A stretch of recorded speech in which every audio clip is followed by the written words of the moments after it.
प्रिय विद्यार्थियों, द्विवेद योगी भाग 3 के अंतर्गत आज हम कल के बाद का जो आगे का है प्रक्रिया उसको समझेंगे कि किस प्रकार महावीर प्रसाद द्विवेदी ने भारतीय युग से अलग एक भाषा के क्षेत्र में मापदंड स्थापित किए और सबसे बड़ा जो उनका योगदान रहा है वो खड़ी बोली के क्षेत्र में। विशेषताओं की दृष्टि से भी अगर हम बात करते हैं तो द्विवेदी युग भारतीय युग से काफ़ी हद तक अलग है। क्या क्या इसमें विशेषता रही, वहाँ के उस युग के कवियों ने किस प्रकार इस नवीनता को ग्रहण किया और साहित्य में उसे रखा, आज हम उस पर चर्चा करेंगे। द्विवेदी युग के काव्य भाषा संबंधी मान्यताओं का सफल अनुकरण करने वाले जो कवि सामने आते हैं उनमें मैथिली शरण गुप्त का नाम प्रमुखता से लिया जाता है। गुप्त जी अपनी रचनाओं को सरस्वती में प्रकाशनार्थ भेजा करते थे और द्विवेदी जी उनकी रचनाओं में अपनी दृष्टि से समुचित संयोजन कर दिया करते थे। गुप्त जी ने द्विवेदी जी को अपना काव्य गुरु बना लिया था, इसलिए उनके द्वारा किए गए संशोधनों को वे प्रामाणिक मानकर सहर्ष स्वीकार करते थे। खड़ी बोली में उनकी सर्वप्रथम कृति रंग में भंग 1910 में प्रकाशित हुई, जिसके संशोधन में द्विवेदी जी का हाथ रहा। इसके बाद मैथिली शरण गुप्त की दूसरी रचना जयद्रथ वध प्रकाश में आई। ये अपेक्षाकृत प्रौढ़ रचना थी और इसमें उन्होंने अपने भारतीय जीवन दर्शन को कथा सूत्र से जोड़कर प्रकट किया था। वीर और रौद्र रस की ये रचनाएं कई संदर्भों में व्याज रूप से ब्रिटिश हुकूमत पर भी प्रहार करती थी, किंतु महाभारत का एक मिथक आख्यान होने के कारण उसे पकड़ पाना साधारण पाठक के लिए सरल नहीं था। वीर रस की यह रचना उस समय अत्यंत लोकप्रिय हुई और पांडवों के वर्चस्व को सहज सरल भाषा में अभिव्यंजना करने में सफल मानी गई है। देशभक्ति का भाव गुप्त जी के मन में इसी काल में उदय हुआ और उन्होंने भारत भारती जैसे लोकप्रिय रचना के द्वारा जनमानस में अपना स्थान बना लिया। क्योंकि वो समय ऐसा था, पराधीनता का समय था, लोगों के अंतर्गत राष्ट्रीय लोगों के मानस के भीतर राष्ट्रीय चेतना के भावों को पुष्पित और पल्लवित करने का कार्य हमारे साहित्यकारों ने किया। इन प्रयत्नों से गुप्त जी 20वीं शताब्दी के दूसरे शतक में खड़ी बोली के प्रबल समर्थक और भाव भाषा तथा अभिव्यंजना शिल्प के सफल प्रयोक्ता के रूप में प्रतिष्ठित हो गई।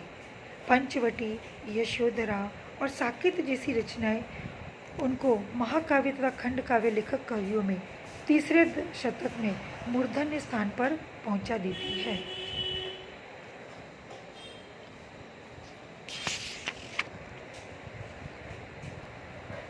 गुप्त जी के समकालीन जो कवि हुए उस समय मुक्त रचना कर रहे थे, उन्होंने वीर रस के अतिरिक्त करुणा, श्रृंगार आदि रसों में भी रचना का सूत्रपात किया।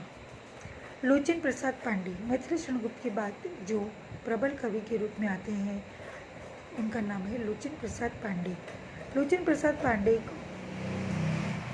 की मृगी, दुखमोचन और आत्मत्याग शीर्षक कविताएं इसी प्रकार के रसों में लिखी गई है।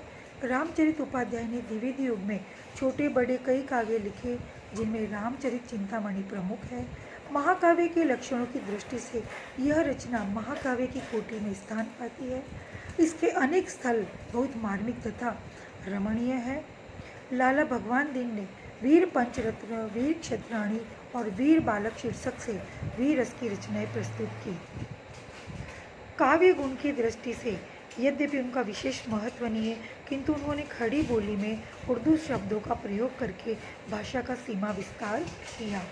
नाथूराम शंकर शर्मा प्रारंभ में ब्रज भाषा में कविता लिखते थे, किंतु द्विवेदी के अनुरोध से उन्होंने खड़ी बोली में अपनी रचनाएं करना आरंभ किया। अपनी अभिव्यक्ति का माध्यम खड़ी बोली को बनाया। श्री शर्मा अद्भुत प्रतिभा संपन्न कवि थे। अलंकारों की छटा और भावों के समन्वय की उन जैसी शक्ति बिरलों में ही पाई जाती है। इन्होंने छंदों के भी कई नूतन प्रयोग किए। मात्रिक छंदों का जो प्रयोग शर्मा जी ने किया वैसा कोई दूसरा कवि नहीं कर सका। प्रारंभ में शर्मा जी का स्थान काव्य के उन कवियों के उन रूप में लिया जाता था जो इस प्रकार के काव्य की रचना लिखते थे। उन्होंने श्रृंगार रस की जैसी सरस रचनाएं लिखी, वैसी काव्यत्वपूर्ण उस काल में कवियों में प्राय दुर्लभ मिलती है। 20वीं सदी के तीसरे शतक में आर्य समाज का प्रभाव उत्तर भारत में व्यापक स्तर पर फैल गया था और समाज सुधारक के विषयों को साहित्यकार अपनी रचनाओं में स्थान देने लगे थे। पंडित नाथूराम शंकर शर्मा ने भी आर्य समाज के प्रभाव में आकर अन्य विषयों को छोड़कर समाज सुधार को ही अपनी रचना का मेरुदंड बना लिया। फलत उनकी वाणी में प्रवाह तो बना रहा, किंतु सौष्ठव का अभाव भी देखने को मिलता है। समाज सुधार के साथ शर्मा जी ने आध्यात्मिक विषयों पर भी सार गर्भित कविताएं लिखी। उसी युग में मैथिली शरण गुप्त के अनुज सियाराम शरण गुप्त ने भी विषाद आदि कृतियों में करुण रस का प्रकाशन किया। उनके वे गीत प्रसिद्ध हैं जिनमें वेदना को वह चरम व्यंजना कर सके हैं। राय देवी प्रसाद पूर्ण भी द्विवेदी के प्रभाव में ब्रज भाषा छोड़कर खड़ी बोली में अपनी अभिव्यक्ति करने लगे थे। 1912 में उन्होंने दरबार दर्शन शीर्षक कविता खड़ी बोली में लिखी। उस युग में श्रीधर पाठक के समान कुछ अन्य कवियों ने भी अंग्रेजी की कविताओं का खड़ी बोली में अनुवाद किया। द्विवेदी जी के अनुसार अनुवाद शैली को अपनाकर कुछ कवियों ने संस्कृत की प्रसिद्ध कृतियों का खड़ी बोली में भी अनुवाद किया। द्विवेदी युग में महाकाव्य तथा खंड काव्य की रचनाओं का सूत्रपात हो चुका था। इस समय प्रिय प्रवास, साकेत, रामचरित चिंतामणि आदि महाकाव्य लिखे गए थे। उनकी परंपरा द्विवेदी युग के बाद भी सतत चलती रही। खंड काव्य की परंपरा भी गुप्त जी ने प्रारंभ की, जिसमें जयद्रथ वध, किसान और पंचवटी, राम नरेश त्रिपाठी का पथिक और मिलन आदि प्रमुख है। द्विवेदी युग में मुक्तक रचना का भी प्राचुर्य था। मुक्तक के रूप में कवियों की अनेक प्रवृत्तियां कार्य कर रही थी, कहीं आलंकारिक चमत्कार के रूप में, कहीं उक्ति वैचित्र्य के रूप में और कहीं मार्मिक अनुभूतियों के रूप में कवियों की सुंदर अभिव्यंजना प्रकट हो चुकी थी या प्रकट हो रही थी। द्विवेदी युग में एक प्रवृत्ति समस्या पूर्ति की भी थी। इस समय में ब्रज भाषा प्रेमी कवि जो खड़ी बोली में उठ कर आए थे, इनमें रुचि रखते थे और खड़ी बोली के समस्या पूर्ति का विधान प्रारंभ हो। प्रतिभा प्रदर्शन के लिए समस्या पूर्ति भले ही आकर्षण लगे, किंतु कवित्व की दृष्टि से यह काव्य रचना की कृत्रिम परिपाटी है।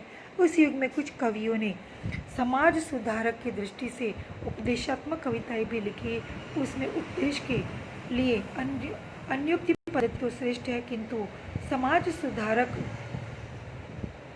के लिए व्याख्यान जैसी कविताएं उत्तम कोटि की नहीं है।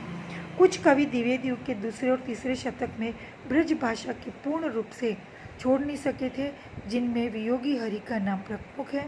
उन्होंने भक्तिकालीन पद परंपरा को पद्धति पर रचना की।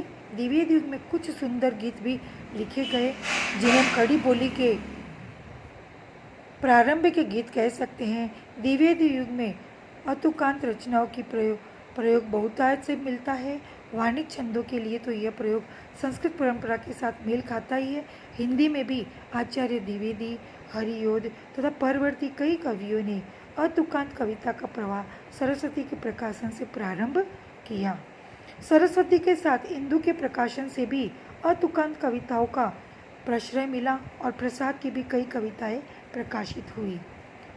प्रिय प्रवास की प्रकाश में आते ही संस्कृत के द्रुत विलंबित, मालिनी, मंदक्रांता, वसंत तिलका आदि छंदों का प्रयोग प्रिय प्रवास में तो आदि से लेकर अंत तक लक्षित होता ही है, किंतु अन्य कवियों ने भी संस्कृत वृत्तों का प्रयोग किया। जिन्होंने संस्कृत वृत्तों का प्रयोग नहीं किया, उन्होंने भी अतुकांत किंतु लयात्मक सुंदर कविताएं लिखी। निराला की सुप्रसिद्ध कविता जूही की कली जो 1917 में आई थी, वह अतुकांत कविता का एक सुंदर चित्रण है या उदाहरण कह सकते हैं। धन्यवाद बच्चों।